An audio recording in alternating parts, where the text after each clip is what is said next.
34 former teaching assistants and solar technicians from the Gauteng Youth Brigade were arrested and detained at the Heidelberg Police Station after protesting the termination of their contracts.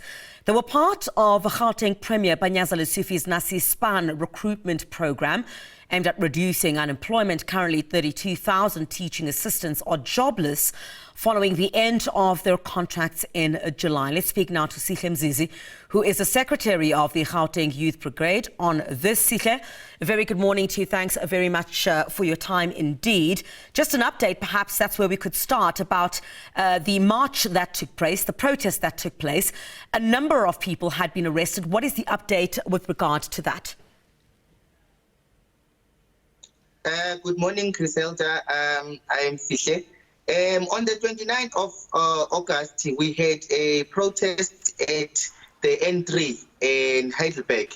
So what was initially happening there, we wanted to shut down the road because we've been trying to communicate with the Premier and the Premier's office through emails and through memorandums and letters of demands, but there has been no response so far. So we took it to the streets as the Gauteng Youth Brigade, together with the solar technicians, to fight this unemployment matter that we're dealing with right now. Yeah. So what happened initially there, the police came to come and resolve the protest, to come and maintain the protest to be peaceful as enough.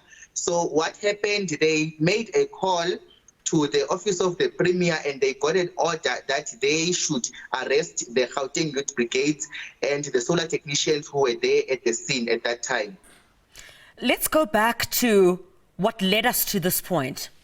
What promises were made to you by the Gauteng provincial government with regard to these employment opportunities which fall under this Nasi program?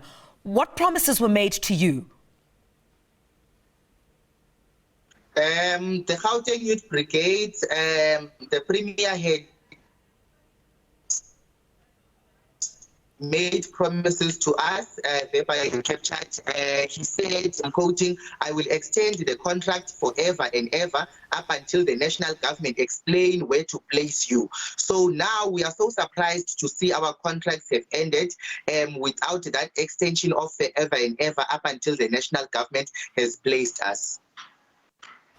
Sihle, in fact, the reason why I asked what promises were made to you with regard to these employment opportunities, my colleague Mulemo had, I think this was round about February, according to SABC News producer Rosalia.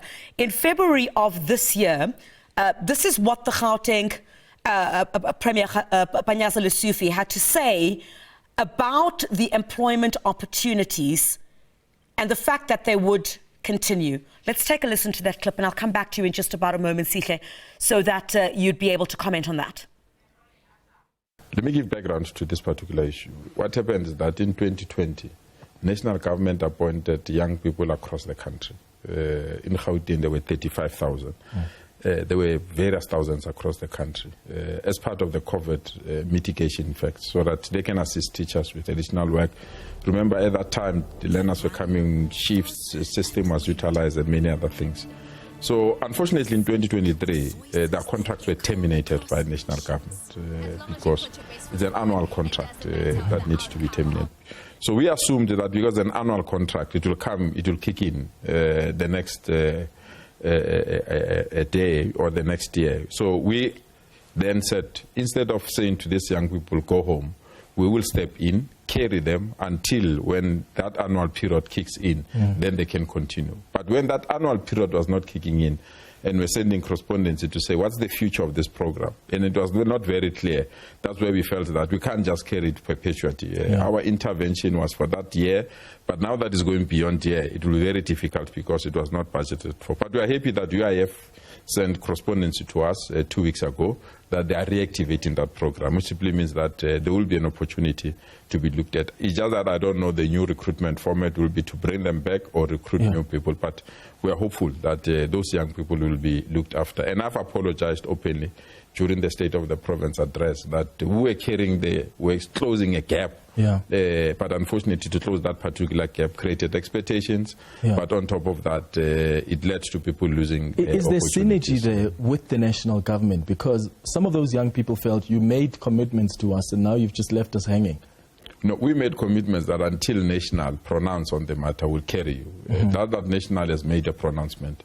We are hopeful that they will be sorted out. But as I said, it's us that knew the pain of unemployment. It's us that knew the importance of recruiting young people. We've given them skills. They're not living empty-handed. And we are creating more opportunities at various levels. So hopefully we've got their database now with us. Where opportunities arises, we'll be in a position to give them opportunities so that they can continue with their careers. But we regret that, unfortunately, we could not carry them beyond the allocated time. So, Sihle, you could not be carried beyond the stipulated time. So were there any promises made to you that this employment would continue, and were you made aware that the contracts themselves were ending? Obviously, when you sign a contract, you're aware when it's going to end. Yes, we were aware about the contracts that are going to end, but since the Premier had already made a promise that we will be carried up until the national government steps in.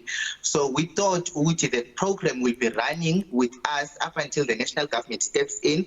Since now, as I'm speaking to you right now, whatever he has just said, it is difficult for the Premier to sit down with the leaders of the Gauteng Youth Brigade and have a civil meeting and let us know what is going on and how far is the process. Nothing has been said from his office so far. So we don't know anything. He hasn't came back to us to tell us how far is the national government, because he has said there are funds on the from the national governments that have been released. So we want to know when are we going back to work and when is the program resuming again. So what exactly is the way forward for you now, Sihle? The way forward for us now is to try and also communicate with the MEC of Education, Mr. Matume Shilwane, because he was there at the Dobsonville Stadium when Premier Panyaza Lesufi made his speech. So we will try to organize a meeting with him and try to meet with the MEC and to fast track the process. And we are willing to help the national government if they need to know how many people are interested, because some of us have already gotten some opportunities, so we are actually lesser than that number that you mentioned before. Yeah. All right, Sihle, thank you very much indeed. We do appreciate your time. In fact, SABC News did reach out to Premier Panyaza Lesufi to give him a right of reply, but he was not available, according to our team of producers here at the SABC.